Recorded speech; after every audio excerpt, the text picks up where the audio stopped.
오늘 성경 말씀은 골로새서 1장 9절에서 12절입니다. 사도 바울이 감사하는 것은 골로새 교회가 그리스도의 복음을 들은 후에 하나님께서 주시는 믿음, 사랑, 소망이 있는 교회가 된 것입니다. 이 믿음, 사랑, 소망은 세상 사람들이 가진 것과는 다른 하나님의 은혜로 온 것이었습니다. 요즘 어떤 교회들은 사람들로부터 염려의 대상이 되기도 하는데 교회가 사람들로부터 감사의 대상이 된다는 것은 하나님께 영광을 돌리는 귀한 일입니다.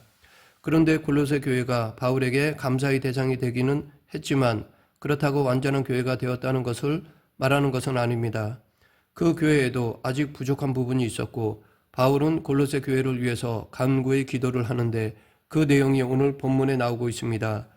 9절 이로써 우리도 듣던 날부터 너희를 위하여 기도하기를 그치지 아니하고 구하노니 너희로 하여금 모든 신령한 지혜와 총명에 하나님의 뜻을 아는 것으로 채우게 하시고 사도 바울의 골로새 교회를 향한 간구의 기도는 골로새 교회만이 아닌 모든 교회와 성도들이 가져야 할 기도의 제목이기도 한 것입니다.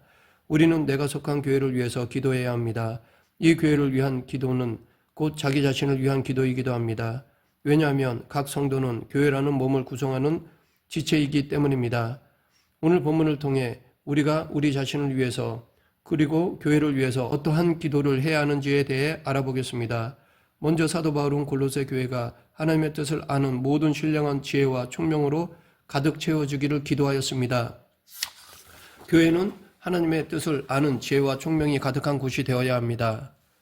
세상 사람들이 세상을 알고 세상의 지혜와 지식을 구하기 위해서 찾는 곳이 있습니다. 그들은 자신들이 원하는 것을 알기 위해 학교를 찾고 도서관을 찾습니다. 인터넷에 올라와 있는 정보를 검색하며 자신이 원하는 것을 찾습니다. 그런데 하나님의 뜻을 알고자 하는 이가 찾을 수 있는 곳은 교회입니다. 교회는 하나님과 그의 뜻을 아는 지혜와 총명으로 채워져야 하는 곳입니다. 하지만 이것은 말처럼 쉬운 일은 아닙니다. 사실 사람들 사이에도 상대방의 뜻을 아는 것이 어려운 일입니다. 부모는 자녀들이 자신의 뜻을 알아주기를 원하지만 어린 자녀가 부모의 뜻을 잘 안다는 것은 쉬운 일이 아닙니다. 부부 사이에도 그렇습니다. 부부가 서로 가깝게 살았으면 부부끼리 서로를 잘 알아야 하는데 항상 그런 것은 아닙니다. 어떤 남편은 자기 아내를 양파 같다고 말하기도 합니다. 이렇게 사람의 뜻을 아는 것도 쉽지 않은 일인데 하물며 인간을 지으신 하나님의 뜻을 아는 지혜로 가득 채운다는 것은 쉽지 않은 일임에는 분명합니다. 그러하기에 성도와 교회는 바울과 같이 하나님의 뜻을 아는 지혜를 늘 구하며 살아야 합니다. 그리고 사도 바울은 이러한 하나님의 뜻을 아는 지혜와 총명을 신령하다고 말하고 있습니다. 곧 하나님의 뜻을 아는 일은 그 어떤 일보다 신령한 일이라는 것입니다. 하나님께서는 우리가 당신의 뜻을 아는 것을 기뻐하십니다. 하나님은 당신의 뜻을 꼭꼭 숨겨두시지만 그렇다고 사람들이 찾지 못하도록 하시지는 않으셨습니다. 하나님은 여러 가지 방법으로 우리에게 당신의 뜻이 찾아지도록 하셨습니다. 먼저 하나님은 성경을 통해서 당신의 뜻을 드러내십니다.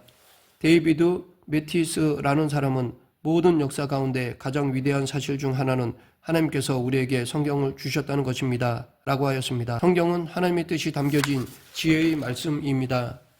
사람들도 상대방을 알기 위해서 상대방의 말에 귀를 기울이듯 하나님은 사람들에게 당신의 말씀인 성경을 주셔서 우리로 당신의 뜻을 알 수 있도록 하셨습니다. 또한 하나님은 우리가 당신의 뜻을 알 수 있도록 기도의 은혜를 주셨습니다.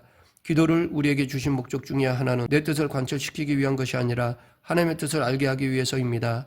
하나님의 뜻을 구하며 하나님께 기도할 때 하나님은 여러 가지 모습으로 그 기도에 응답하셔서 당신의 뜻을 알려주십니다. 이처럼 말씀과 기도는 우리가 하나님의 뜻을 아는 지혜와 총명으로 채워지는 근본적인 통로입니다. 그런데 하나님의 뜻을 아는 것으로 채워지기 위해서 먼저 해야 할 일이 있습니다. 그것은 바로 하나님을 아는 지혜로 우리를 채우기 전에 우리 자신을 비우는 작업을 먼저 해야 합니다. 사람들마다 세상을 살아가는 지혜와 지식이 있습니다. 그런데 하나님의 뜻을 아는 신령한 지혜로 채움을 받기 위해서는 우리가 가지고 있던 세상적인 지혜 가운데 비울 것은 비워내는 작업을 해야 하는 것입니다. 이것을 자기 부인, 자기 포기라고 말할 수 있겠습니다. 사도 바울은 자기 비움의 작업을 잘한 사람입니다. 그는 빌립보서 3장 8절에서 또한 모든 것을 해로 여김은 내 주 그리스도 예수를 아는 지식이 가장 고상하기 때문이라 라고 하였습니다. 여기 고상하다 라는 말의 헬라어 휘페레코는 능가하다, 탁월하다, 위에 있다라는 뜻입니다. 사도 바울은 세상적인 학문과 경험이 많은 사람입니다. 그런데 바울은 이 모든 것을 해로 여기고 이것을 비워냈습니다. 왜냐하면 그는 예수 그리스도를 아는 지식이 세상의 모든 지식을 능가하는 것임을 깨달았기 때문입니다. 비록 세상에 탁월한 지혜와 지식이 많다고 하지만 죽은 영혼을 살리고 참된 사람으로 살아가게 하는 신령한 지혜는 하나님의 뜻을 아는 지혜를 통해서만이 된다는 것을 깨달았던 것입니다. 지금 우리 가정과 교회가 어떤 지혜로 채워져 있습니까? 하나님을 믿는 성도는 하나님의 뜻을 아는 지혜와 명철이 이 세상에 어떤 것보다 고상하고 탁월한 것인 줄 깨달아야 합니다. 그리고 하나님의 뜻에 관심하며 이를 알기 위해 힘쓰는 자가 되어야 합니다. 다음으로 사도 바울은 골로새 교회가 주께 합당하게 행하기를 기도하였습니다. 지혜로운 사람들은 내가 대하는 상대방이 누군가에 따라서 그에 맞게끔 합당하게 행하는 사람입니다. 학생을 대할 때와 스승을 대할 때가 다릅니다. 어린 아이를 대할 때와 어른을 대할 때의 합당한 행동이 있습니다. 그런데 하나님을 대할 때도 하나님께 합당한 자세가 있는 것입니다. 사도 바울은 범사에 하나님을 기쁘시게 하고 모든 일에 선한 열매를 맺는 것이 하나님께 합당하게 행하는 것이라고 하였습니다. 우리가 누구를 기쁘게 하기 위해서 살아가는가를 보면 우리가 하나님께 합당한 삶을 살아가고 있는지 아닌지를 알 수 있습니다. 즉 우리가 하나님보다 나를 기쁘게 하기 위해서 행하거나 다른 사람의 인정과 기쁨을 위해서 살아간다면 이는 하나님께 합당하게 행하는 것이 아닙니다. 하나님께 합당하게 행하는 것은 하나님을 기쁘시게 하고 하나님 보시기에 선한 일에 열매를 맺는 것입니다. 또한 사도 바울은 성도가 하나님을 기쁘시게 하고 선하게 행할 때는 특정한 일에만이 아닌 우리의 모든 일들에서 그렇게 해야 한다고 말하고 있습니다. 하나님은 우리의 삶 전체를 기쁨으로 받으시기를 원하시는 분이십니다.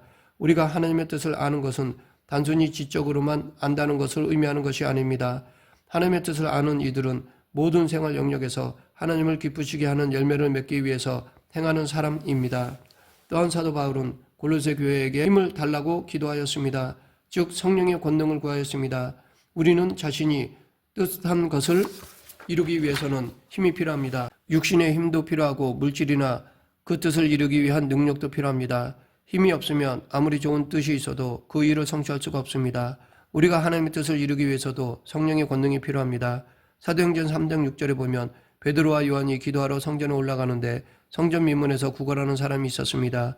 그가 제자들을 보고 구걸할 때 베드로가 그에게 은과 금은 내게 없거니와 내게 있는 것으로 내게 주노니 곧 나사렛 예수 그리스도의 이름으로 걸으라 라고 하였습니다. 베드로는 자신의 힘이 아니라 하나님께서 주신 힘으로 기적을 일으켰던 것입니다.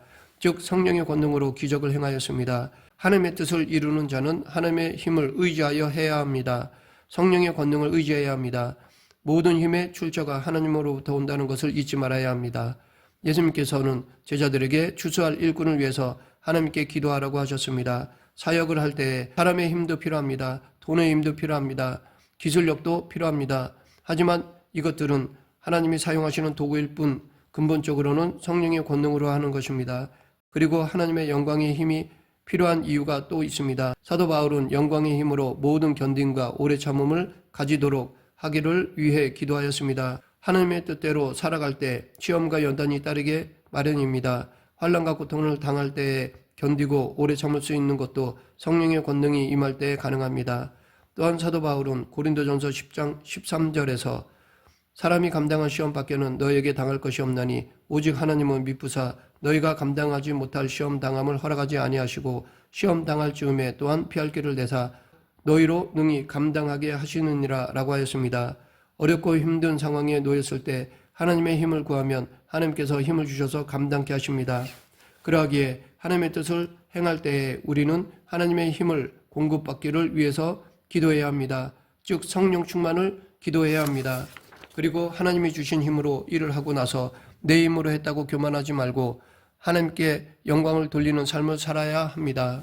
마지막으로 사도 바울은 골로새 교회가 하나님께 감사하기를 기도하였습니다. 성도의 삶은 감사하는 삶입니다. 이 감사는 하나님의 은혜를 깨달을 때에 가능합니다. 우리에게 감사가 없다면 그것은 감사할 내용이 없어서가 아니라 하나님의 은혜를 깨닫지 못하는 것은 아닌지를 살펴봐야 할 것입니다. 바울은 골로새 성도들이 하나님께 감사하기를 기도하면서 골로새 성도들이 하나님께 감사할 내용에 대해서도 말하였습니다. 12절 빛 가운데서 성도의 기업의 부분을 얻기에 합당하게 하신 아버지께 라고 하였습니다. 먼저 하나님께서 아버지가 되어주신 것이 감사한 것입니다. 하나님께서 골로새 교회 성도들의 아버지가 되어주신 것입니다. 사도 바울은 골로새 교회 성도들에게 하나님을 기쁘시게 하는 합당한 삶을 살라고 말하지만 이 성경 구절을 보면 하나님께서 먼저 골로새 교회 성도들에게 기쁨이 되어 주셨다는 것을 알 수 있습니다. 하나님은 우리의 아버지 되셔서 빛 가운데로 인도해 주십니다. 죄인된 우리들을 어둠의 권세에서 빛으로 오게 하시고자 하나님은 당신의 독생자로 하여금 우리의 죄의 값을 치르게 하셨고 우리를 당신의 자녀로 삼으셨습니다. 그리고 또 감사한 것은 하나님 아버지는 당신의 자녀들에게 성도의 기업 곧 하나님 나라를 받을 수 있도록 해주셨습니다. 하나님을 알아간다는 것은 참 기쁜 일입니다. 왜냐하면 하나님을 알아갈수록 우리에게 베풀어 주신 은혜가 얼마나 큰지를 더 잘 알 수 있고 이로 인해 감사의 삶을 살아갈 수 있기 때문입니다.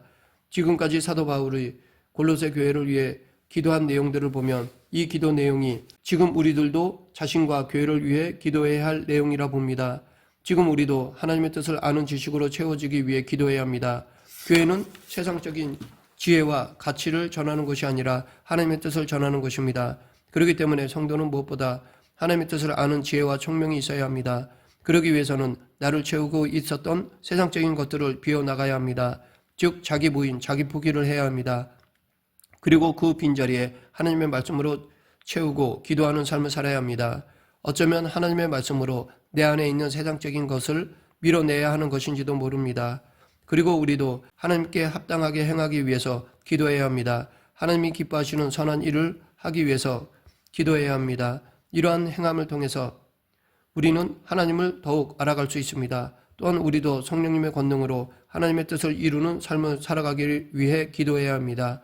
세상적인 힘을 의지하는 것이 아니라 하나님이 모든 힘의 근원이심을 믿고 성령님이 주시는 힘을 덧입어 살아야 합니다. 그리고 우리도 늘 하나님께 감사하는 교회가 되기 위해서 기도해야 합니다. 우리는 하나님의 은혜를 깨달을 때에 감사하지 않을 수 없습니다. 하나님은 죄인된 우리의 아버지가 되어 주셔서 어둠으로부터 빛으로 인도하셨고 이제 성도의 기업의 부분을 우리에게 할당해 주시고자 기다리고 계십니다. 말씀을 맺겠습니다. 하나님은 이미 우리에게 큰 은혜의 일을 행해 주셨습니다. 우리는 이 은혜를 깨닫고 누려야 할 것입니다. 그런데 이 은혜를 누리기에 앞서 우리가 해야 할 것이 있습니다. 그것은 그 은혜에 합당한 삶을 살아가는 것입니다. 우리 모두 하나님께 영광을 드리며 주신 은혜를 누리기에 합당한 삶을 살아가는 성도 교회가 되길 간절히 축원합니다. 기도하겠습니다. 사랑과 은혜가 풍성하신 하나님 아버지, 하나님의 은혜를 늘 기억하며 그에 합당한 순종의 삶을 살아가는 성도가 되게 하여 주시옵소서. 예수님 이름으로 기도드립니다. 아멘.